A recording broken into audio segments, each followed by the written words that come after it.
Questo è un elmo miceneo del 1400 a.C. e è uno degli elmi più antichi mai ritrovati. Circa 900 anni dopo si arriverà al famoso elmo corinzio, che spesso ancora oggi viene rappresentato sulle teste dei guerrieri spartani.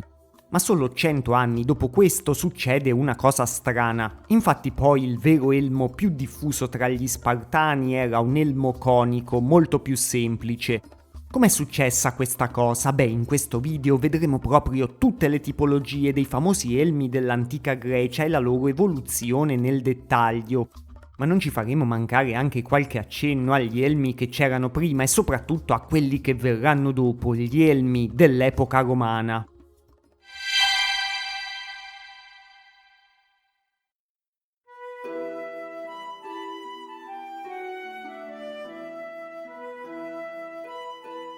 Non sappiamo di preciso quando gli esseri umani abbiano inventato l'elmo, ma da alcuni disegni si può ipotizzare che delle protezioni per la testa fossero già utilizzate nel remoto passato.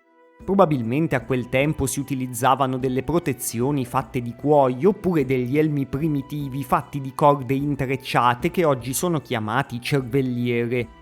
Visto che erano fatti di materiali organici, non si sono conservati fino a oggi, quindi possiamo solo ipotizzarli. I popoli mesopotamici sicuramente utilizzavano degli elmi come altre civiltà antiche, anche se conosciamo pure questi soprattutto dalle opere d'arte. Per lo più erano elmi fatti a forma di cono oppure tipo a forma di emisfero, che coprivano anche questi la calotta cranica. Ma gli elmi più antichi e più famosi che sono stati ritrovati finora sono quelli della cultura micenea. Questi elmi venivano realizzati con delle zanne di cinghiale, poi venivano allacciati sotto al mento e avevano anche un pennacchio sopra. Ipoteticamente questi elmi sono quelli che indossavano i famosi guerrieri dei poemi omerici. Infatti nell'Iliade Ulisse riceve proprio un elmo fatto di zanne di cinghiale come dono da un altro guerriero chiamato Merione. All'interno c'era una robusta fodera con cinghie intrecciate, dice l'Iliade, su cui era cucito un berretto di feltro. L'esterno era sapientemente decorato tutt'intorno con file di zanne bianche di un cinghiale dai denti lucenti, che si alternavano in ogni fila. La descrizione ci fa capire che le zanne erano cucite sopra a un berretto di feltro e a una fodera con cinghie intrecciate, che ricorda proprio le primissime protezioni usate per la testa. Questo elmo è un dono pregiato e prezioso tramandato nella famiglia di Merione e quindi sappiamo anche che gli elmi venivano spesso tramandati di padre in figlio oppure venivano regalati a amici importanti come succede qui. Infatti erano sicuramente degli oggetti costosi. Sebbene il numero di piastre necessarie per realizzare un intero elmo sia variabile, possa cambiare da circa 40 a 140, si è stimato che per realizzare un solo elmo si dovessero uccidere dai 40 ai 50 cinghiali, insomma non un numero piccolo. Ma a parte questi esempi sparsi per epoche molto antiche, possiamo tracciare meglio la storia degli elmi greci grazie a reperti più numerosi che sono stati ritrovati a partire circa dall'VIII secolo a.C. E è da qui che inizia il vero percorso di evoluzione degli elmi. La più antica tipologia di elmo della Grecia è chiamata elmo illirico e probabilmente si è evoluta dalla forma conica che abbiamo già visto tra i micenei ma anche in altre civiltà. L'Illiria è il nome storico della parte occidentale della penisola balcanica e questi elmi sono chiamati illirici perché la maggior parte dei reperti sono stati trovati proprio in questa zona. Ma non bisogna farsi confondere da questo nome, infatti non vennero realizzati tutti quanti in Illiria. La tipologia più arcaica, che possiamo chiamare tipologia 0 dell'elmo illirico, era realizzata con più segmenti diversi di bronzo. Di solito erano 5 segmenti diversi escludendo il cimiero. Questi segmenti venivano fusi separatamente e poi piegati e rivettati insieme. Si trattava di un processo laborioso e quindi rendeva questi elmi molto costosi. In più il fatto che fossero costituiti da diversi pezzi li rendeva anche relativamente fragili. Infatti gli elmi di questo tipo potevano rompersi lungo le giunture se venivano colpiti. La visibilità era buona, ma le orecchie rimanevano completamente coperte, quindi non si sentiva benissimo tutto quello che succedeva sul campo di battaglia. Due principali varianti di questa tipologia sono state ritrovate a Argo, che è una città della Grecia, e in Puglia. Una variante chiamata insulare era usata anche a Creta intorno al 650 a.C.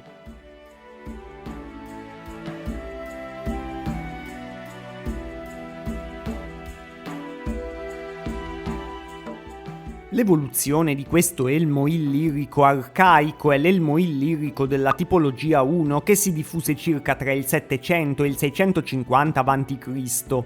Questo a volte era ancora fatto da due parti diverse di bronzo fuse insieme, probabilmente ha avuto origine nel Peloponneso, forse nella zona nord-occidentale vicina alla città di Olimpia.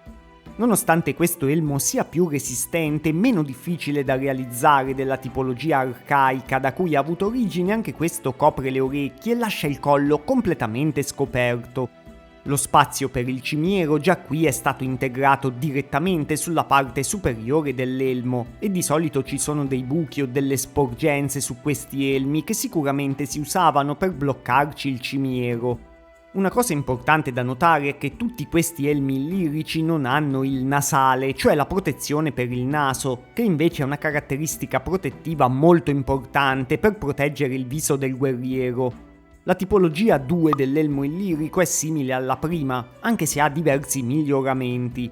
Si pensa che questa tipologia sia stata sviluppata in dei laboratori artigiani vicino a Corinto, sempre in Grecia, a partire dal 600 a.C. La tipologia 2 finalmente viene realizzata da un solo pezzo di partenza, quindi è meno fragile delle altre che abbiamo visto finora. Protegge molto di più il collo e comincia a avere una forma più ergonomica, anche se il suo design rimane molto semplice e le orecchie sono sempre coperte. Insomma, sentire gli ordini sul campo di battaglia sicuramente non doveva essere facile in quest'epoca. Infatti poi la tipologia 3 cerca di smussare ancora di più gli angoli in modo da lasciare uno spazio in corrispondenza delle orecchie. Questa tipologia venne sviluppata effettivamente anche in Illiria intorno al 550 a.C. Sicuramente in questa tipologia la protezione era maggiore anche perché c'era un copricapo di cuoio cucito sotto all'elmo. Forse anche in precedenza sotto all'elmo si metteva un copricapo di cuoio ma non era cucito. Questo copricapo era fondamentale per ridurre i danni da impatto, perché ovviamente un'arma non fa male solo di taglio o di punta, ma anche con l'impatto quando arriva sulla testa del guerriero. Nella tipologia 4 finalmente le orecchie vengono lasciate del tutto scoperte e le parti laterali, che tecnicamente si chiamano paragnatidi, sono molto più allungate. Quest'ultima tipologia è rimasta in uso fino al V secolo a.C. in Grecia, mentre probabilmente venne abbandonata anche dai popoli illirici nel IV secolo a.C. Comunque venne ripresa pure da altri popoli, infatti la usavano gli Etruschi o gli Sciti, che erano una popolazione nomade di origine iranica. Ma dopo l'elmo illirico arriviamo alla tipologia più famosa di elmo greco, ovvero l'elmo corinzio.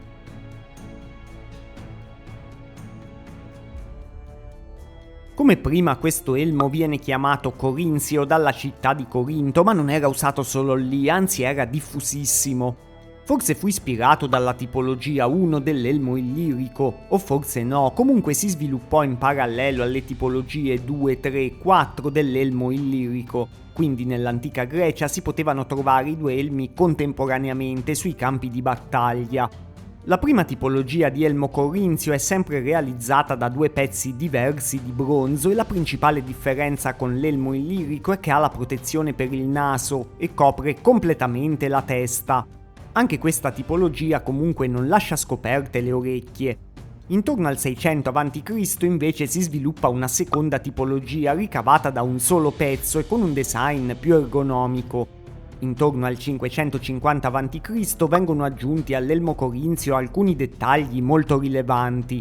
Nella tipologia 3 compaiono un'indentazione che separava le paragnatidi dalla linea del collo e un rinforzo sopra gli occhi, tipo un lungo sopracciglio che dava maggior supporto strutturale all'elmo. Probabilmente già in questa tipologia c'era l'imbottitura incollata all'interno che abbiamo visto prima era fondamentale.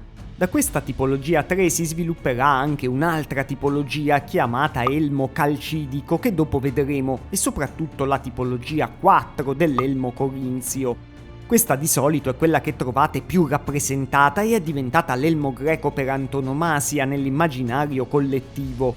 Questa versione ha le paragnatidi molto più lunghe, ha una calotta più ampia e confortevole e delle forme molto più precise per gli occhi e per il nasale. Risale circa al 500 a.C. e quindi proprio all'inizio dell'epoca classica della Grecia. Una tipologia ancora più elaborata aveva pure il rinforzo sopra gli occhi e lasciava le orecchie scoperte per la migliore percezione acustica possibile. Venne sviluppata sempre circa tra il 500 e il 450 a.C. Anche se l'elmo corinzio è un elmo molto famoso, non doveva essere comodissimo da portare. Per esempio vediamo in tantissime raffigurazioni che veniva portato appoggiato sopra la testa mentre non si combatteva. La visibilità pure poteva essere ridotta attraverso le fessure e veniva sacrificata a scapito della protezione. Infatti l'elmo corinzio era l'elmo tipico delle formazioni di opliti greci che si affrontavano corpo a corpo da dietro i loro scudi. In questa formazione la testa rischiava di essere una delle parti più esposte e quindi andava protetta al meglio. Questo elmo è rimasto famosissimo fino a oggi perché i greci stessi lo raffigurarono su più sculture di qualsiasi altro elmo. Lo associavano a un'epoca di gloria e splendore e quindi per molto tempo lo rappresentarono anche quando era ormai caduto in disuso nella realtà. Pure i romani venereranno la forma di questo elmo come simbolo di un passato quasi mitico e lo includeranno anche nelle loro opere d'arte.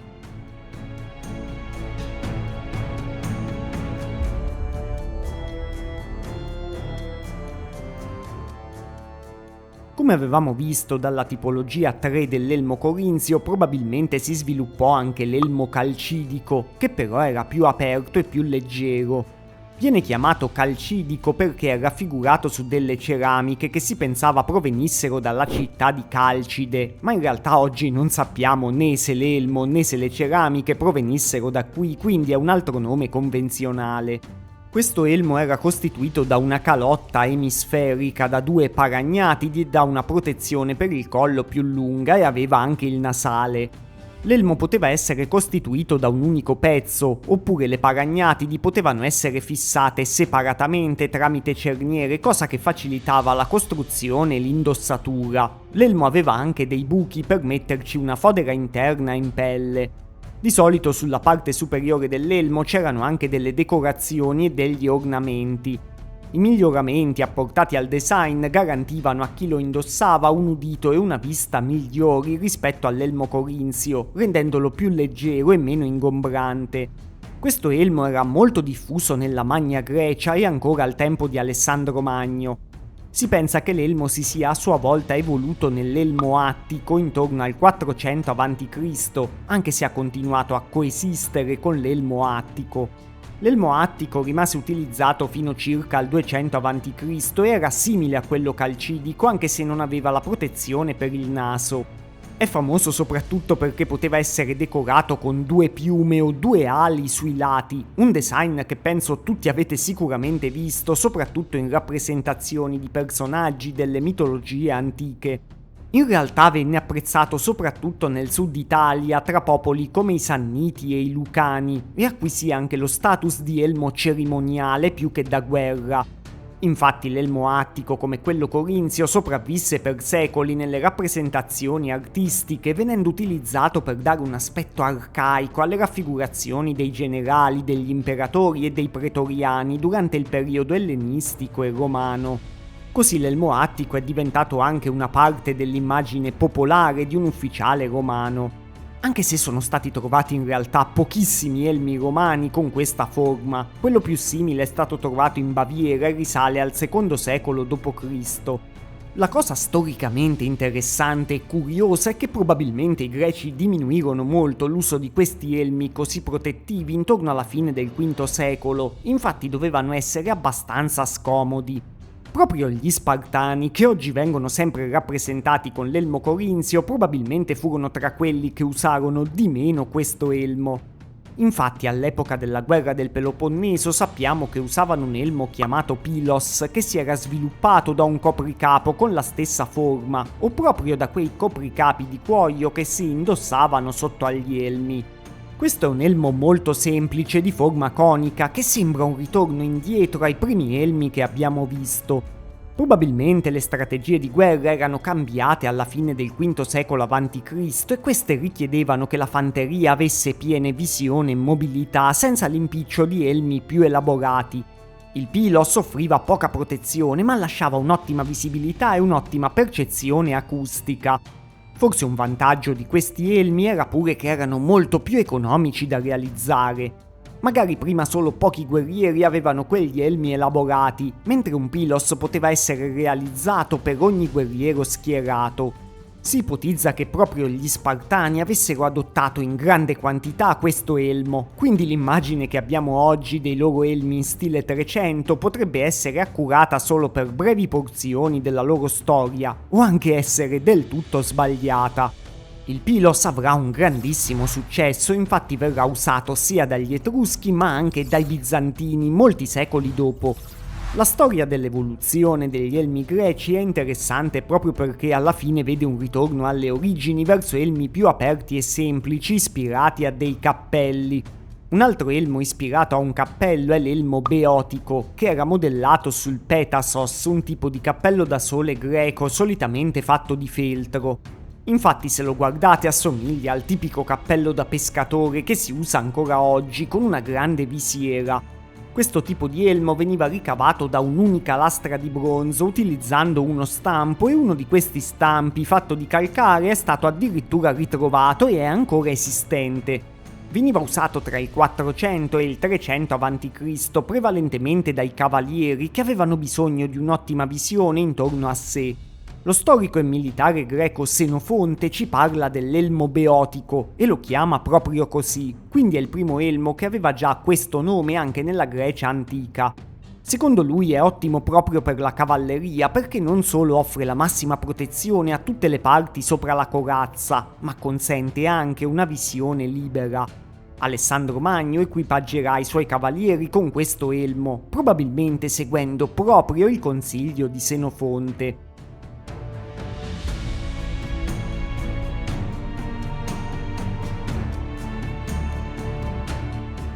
L'elmo beotico poi rimarrà tipico dei cavalieri in tutta l'epoca ellenistica e addirittura i cavalieri romani di epoca repubblicana usavano ancora questo elmo. Anche se essendo un elmo specializzato per la cavalleria il suo uso non era così diffuso come altri elmi antichi. Certo, l'elmo più popolare dell'epoca di Alessandro Magno era l'elmo frigio o elmo trace. Prende il nome dalla Frigia e dalla Tracia, che sono due regioni, una in Anatolia e l'altra a nord della Grecia. In realtà il suo nome deriva dal fatto che è ispirato sempre al design di un cappello chiamato berretto frigio. Il berretto frigio è un copricapo conico con la punta ripiegata in avanti e questo elmo ha la stessa forma solo che è fatto di bronzo. La calotta dell'elmo era solitamente ricavata da un'unica lastra di bronzo, anche se la punta rivolta in avanti a volte veniva realizzata separatamente e veniva rivettata sulla calotta. Chiaramente questo è un elmo poco protettivo sul viso come il pilos e come l'elmo beotico, ma lascia buona visibilità. Comunque a volte veniva allungato in una punta nella parte anteriore per proteggere gli occhi di chi lo indossava e dare protezione alla parte superiore del viso dai colpi verso il basso. Esisteva anche una variante con due paragnatidi allungate che si potevano andare a chiudere sopra la bocca formando una specie di maschera. In questo caso era praticamente uno dei primi elmi della storia con una chiusura e sopra le paragnatidi c'erano anche delle decorazioni in rilievo che andavano a imitare barba e baffi. Forse questa versione più protettiva e prestigiosa dell'elmo venne indossata dallo stesso Alessandro Magno o dai suoi generali, anche se magari poteva essere anche una versione cerimoniale perché sicuramente era meno comoda della versione aperta. Una cosa interessante è che anche se esistono dei modelli in ferro, i greci usavano quasi solo il bronzo per fare i loro elmi, nonostante ovviamente il ferro fosse conosciuto. Questo succedeva perché il bronzo era resistente, prestigioso e ben lavorabile. Il ferro invece fu adottato su larga scala per gli elmi solo dai popoli italici, dai Celti e soprattutto dai Romani più tardi. Oggi l'elmo frigio è un elmo poco conosciuto ma rimase popolarissimo proprio in seguito ai successi militari di Alessandro Magno. Veniva utilizzato in tutto il mondo ellenistico ma anche dai popoli italici ancora fino a buona parte del periodo della Repubblica Romana e da alcuni popoli addirittura anche durante l'epoca dell'Impero Romano. Ma arrivati a questo punto penso che siete curiosi di sapere anche proprio la storia degli elmi romani.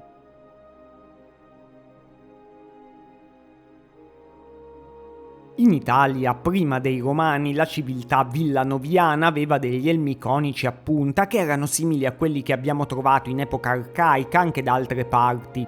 L'elmo villanoviano era un berretto a punta con un cimiero triangolare che era decorato con 2 file di piccole borchie lavorate a sbalzo che seguivano i contorni del cimiero. Gli Etruschi ripresero varie tipologie dai Greci anche se avevano pure elmi che erano un'evoluzione di quelli villanoviani. Già gli elmi etruschi a volte avevano anche influenze celtiche e germaniche e questo è evidente negli elmi di Negau che sono stati ritrovati nel 1812 in Slovenia. Su questi elmi ci sono nomi celtici scritti con l'alfabeto etrusco e quindi sono anche importanti per la storia dei contatti e delle mescolanze tra etruschi e popoli celtici e germanici. Risalgono circa al 450-350 a.C. e non sappiamo bene se fossero degli elmi militari oppure fossero solo degli elmi rituali indossati dai sacerdoti. Una cosa che pochi sanno però è che gli stessi elmi romani vennero influenzati soprattutto dal design degli elmi celtici e non da quelli greci. Infatti i Celti già abitavano il nord Italia e i Romani vennero in contatto a più riprese con gli elmi celtici, che evidentemente trovavano efficaci. Probabilmente per tanto tempo i Romani non ebbero una tipologia di elmo standard e anzi acquistavano direttamente questi oggetti dai Celti o dagli Etruschi, che sapevano produrli molto bene. Gli elmi romani vengono chiamati in generale galea e hanno un design di base molto simile soprattutto per la fanteria. Hanno una calotta per proteggere il cranio, una protezione per il collo, una fascia deflettrice per proteggere la fronte e delle piastre sulle guance per proteggere il viso. La tipologia più antica di elmi romani viene chiamata Montefortino perché il primo esemplare è stato scoperto a Montefortino nelle Marche. Forse erano già tipici della tribù dei Galli Senoni che erano stanziati proprio nelle attuali Marche. Questo elmo fu in uso dal 300 a.C. circa al I secolo a.C. L'elmo Montefortino di solito è in bronzo e ha una forma conica o rotonda con una manopola centrale rialzata, ha un paranuca e delle paragnatidi per proteggere le guance. Altre caratteristiche comuni sono un motivo a corda intorno al bordo e un motivo a pigna sulla manopola. Le paragnatidi spesso non si sono conservate perché probabilmente erano fatte in pelle o in altri materiali deperibili e erano rivettate sull'elmo. A volte questi elmi hanno delle iscrizioni con il nome del soldato che li indossava.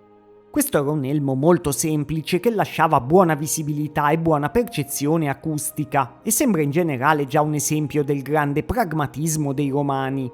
È l'elmo più tipico dell'età repubblicana e era l'elmo più diffuso nelle famose guerre puniche che portarono all'affermazione di Roma sul Mediterraneo. Se aveva l'elmo come i suoi soldati era quindi ipoteticamente anche l'elmo indossato dal condottiero Scipione l'Africano e dunque l'elmo Montefortino potrebbe essere materialmente il famoso elmo di Scipio che viene nominato nell'inno d'Italia.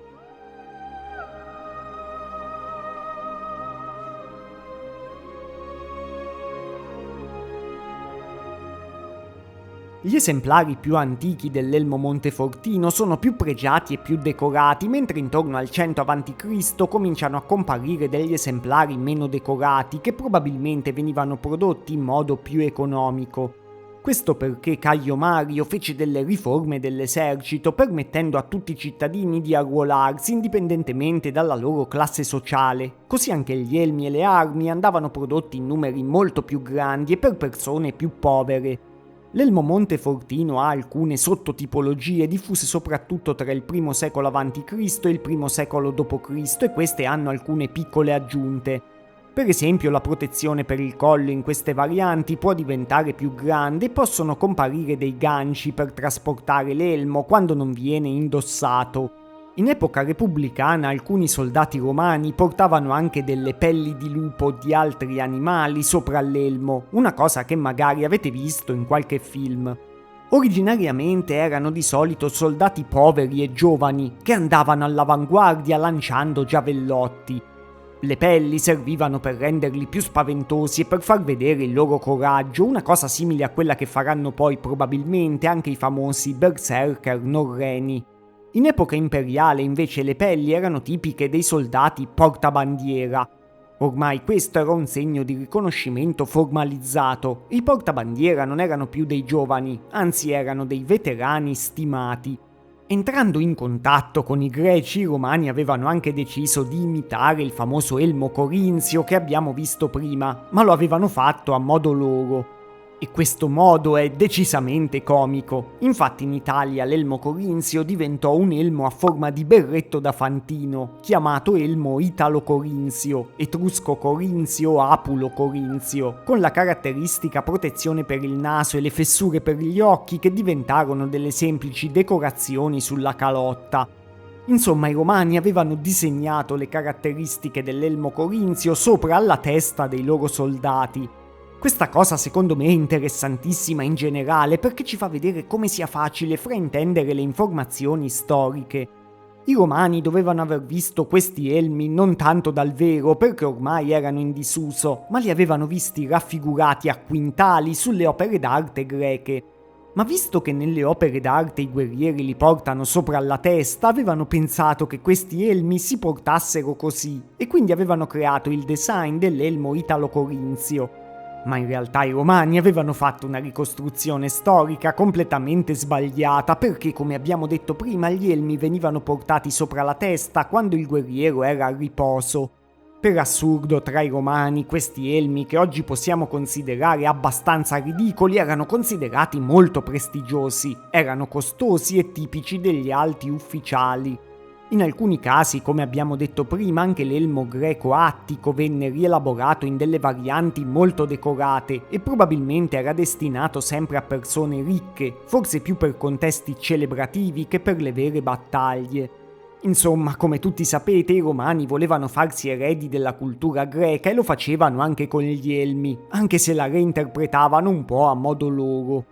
Ma tornando agli elmi più semplici e diffusi tra i soldati, dagli ultimi modelli del Montefortino nacque l'elmo chiamato Collux, che non è un nome antico ma è sempre il nome di una città francese moderna.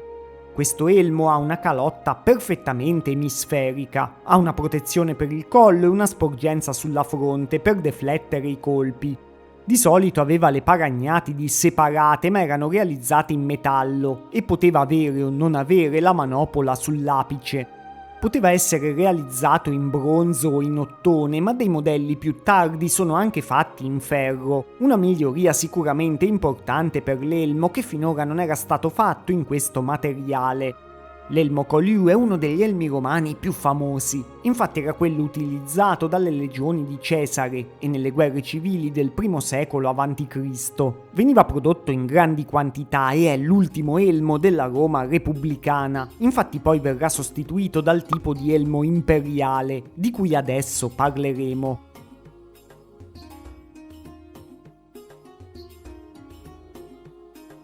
Prima dell'impero i soldati repubblicani romani spesso fornivano il proprio equipaggiamento che veniva tramandato di padre in figlio. Così, anche se abbiamo visto alcune tipologie più diffuse, c'era stata sempre una grande varietà di elmi nell'esercito romano.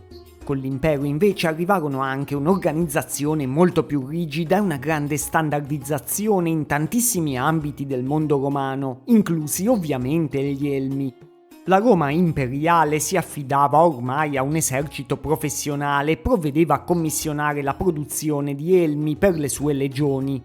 Questi elmi sono stati definiti dagli storici elmi imperiali e rimasero in uso dal 50 d.C. circa al 250 d.C. circa. vengono tradizionalmente suddivisi in due tipologie, ovvero imperiale gallico e imperiale italico, sulla base degli studi del militare esperto di armature britannico Henry Russell Robinson. Le due tipologie indicano i diversi produttori degli elmi e non i soldati che li indossavano. In sostanza, anche in epoca imperiale i romani si affidavano ai Galli per la produzione dei loro elmi e quindi i principali fornitori dei famosi elmi romani erano proprio quei Galli che i romani avevano più volte sconfitto.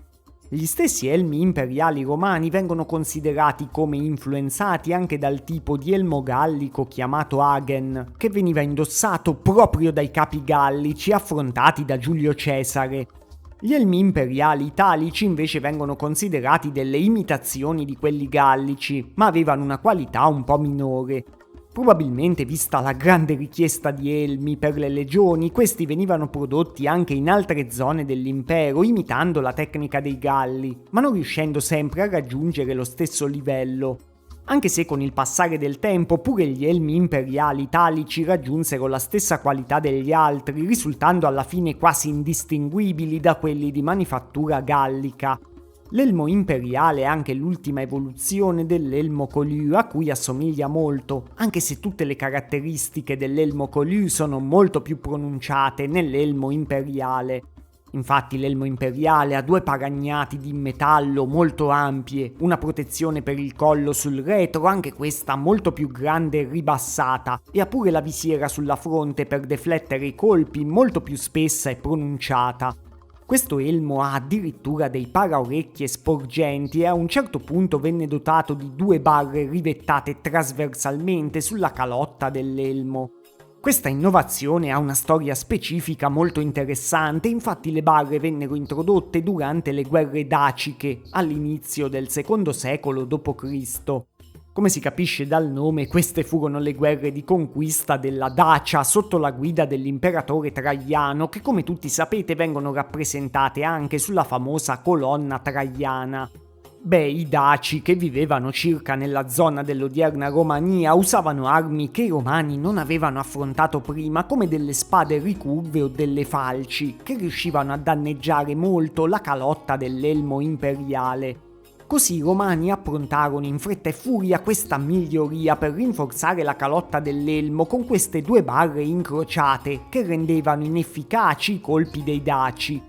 Sulla stessa colonna traiana vediamo che l'innovazione era ancora in fase di rodaggio, infatti solo alcuni soldati hanno questi elmi perfezionati, che erano stati proprio introdotti in quel momento.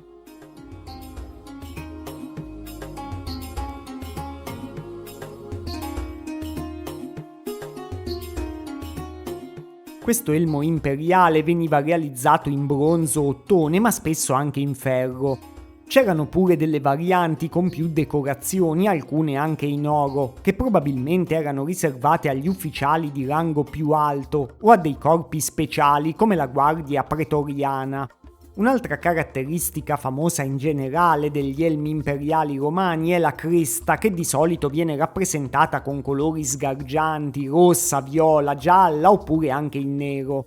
In realtà non si sa bene quanto le creste fossero veramente diffuse in battaglia.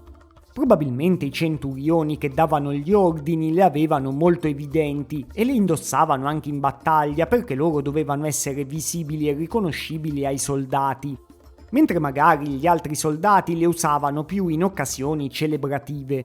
Comunque l'ipotesi più probabile è che i legionari avessero creste più piccole, montate longitudinalmente, mentre solo i centurioni le avessero montate trasversalmente, cioè parallele alle spalle. In epoca imperiale esistevano anche degli elmi per usi particolari, come i famosi elmi con le maschere che coprivano tutta la faccia o gli elmi da gladiatore.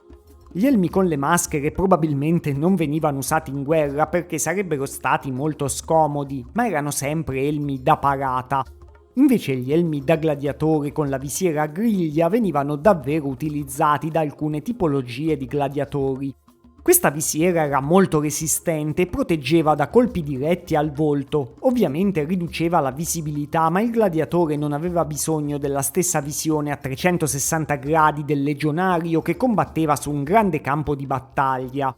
Tutte e due queste tipologie avevano sicuramente anche delle decorazioni molto scenografiche come pennacchi colorati che rendevano visibile e riconoscibile la persona di alto rango oppure il gladiatore. Nella tarda epoca dell'impero romano comunque il modello imperiale venne mandato pian piano in pensione e venne sostituito da altri tipi di elmi. Come gli elmi romani non derivavano da quelli greci e quindi sono due famiglie distinte, anche quest'ultima tipologia non deriva direttamente né dagli elmi romani né dagli ultimi elmi greci, ma è ispirata ai modelli di altri popoli. Sicuramente nel III secolo d.C. i Romani erano entrati in contatto con molti altri popoli e avevano accolto anche dei guerrieri di questi altri popoli nel loro esercito, quindi c'era tutta l'occasione per essere influenzati da altre tradizioni militari. In più il III secolo d.C. fu anche un'epoca di crisi e di sconvolgimenti per l'assetto imperiale romano, che era durato fino a quel momento. Gli elmi della fine dell'impero romano d'Occidente infatti sono influenzati da quelli germanici e da quelli orientali. Sia i popoli germanici che i popoli orientali come i Parti o i Sasanidi usavano un tipo di elmo chiamato Spangenhelm, che dal tedesco significa letteralmente elmo a fasce metalliche. Infatti era un tipo di elmo composto da delle piastre che venivano tenute insieme da strisce di metallo. Questo sistema modulare lo rendeva più facile da produrre con le tecnologie tardo-antiche, riparabile sul campo, versatile e abbastanza economico. Normalmente ha il nasale le paragnati in pelle o metallo. Si ipotizza che lo Spangenhelm sia stato diffuso sia tra i popoli germanici che in Oriente da popoli nomadi come gli Sciti e i Sarmati. Ma tra il III secolo e il V secolo d.C. praticamente in tutto l'impero romano lo Spangenhelm finì per sostituire l'elmo imperiale. Come era già successo a Sparta, anche per Roma una forma di elmo tutto sommato più semplice finì per sostituire i design più elaborati delle epoche precedenti, probabilmente sempre sulla spinta dell'evoluzione delle tattiche militari. E alla fine della nostra storia siamo tornati anche a un elmo composto da più pezzi uniti insieme, come era stata la primissima tipologia zero illirica. Cosa che ci fa vedere ancora una volta come la storia non sia sempre un'evoluzione o un progresso lineare, ma sia volta per volta la scelta della soluzione più adatta a un particolare contesto, una scelta che spesso recupera anche un po' per caso delle soluzioni vecchie di molti secoli. Gli elmi romani del tardo impero vengono di solito suddivisi in due categorie chiamate Intercisa e Bercasovo, sempre dal nome del luogo del ritrovamento. La differenza tra le due è che il tipo Intercisa ha la calotta costituita da due pezzi uniti da una striscia verticale, mentre il tipo Bercasovo ha la calotta costituita da 4 pezzi uniti da 2 strisce incrociate. In tutti i tipi si pensa che le paragnatidi fossero attaccate alla calotta da una fodera del casco e la protezione del collo fosse separata e attaccata da cinghie di cuoio flessibili con fibbie. Qui le paragnatidi lasciavano uno spazio apposito anche per le orecchie. Questi elmi erano chiaramente meno costosi da realizzare degli elmi imperiali e rispecchiano un po' la crisi stessa dell'impero romano nei suoi ultimi secoli. Anche se esistono delle testimonianze di esemplari preziosi, per esempio molti elmi che sono stati ritrovati hanno ancora tracce di argento e di oro, e si dice che l'imperatore Costantino ne avesse uno d'oro, tempestato di gemme.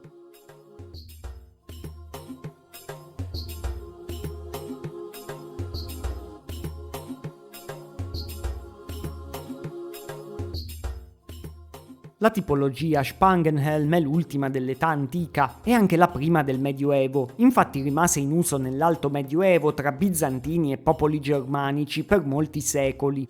Quindi con questo si conclude anche il nostro viaggio nell'evoluzione degli elmi antichi. Se vi interessa proseguire nella storia potete recuperare un altro video sull'evoluzione delle armature medievali, dove riparto praticamente da qui e parlo anche di elmi. Forse gli elmi greci e romani sono così interessanti anche perché non hanno lasciato grandissime tracce nella storia successiva. Li associamo immediatamente a quell'epoca perché non vennero molto ripresi, tranne per alcune eccezioni medievali come la barbuta, ma vennero un po' lasciati come simboli di un passato remoto, perduto, glorioso e quasi mitico. Se avete apprezzato il video non dimenticatevi di iscrivervi al canale e magari consigliatelo a amici interessati come voi all'argomento. Trovate anche tanti altri video sul canale sull'ambito militare nell'antichità e nel Medioevo, e non solo. Grazie per la visione e a presto!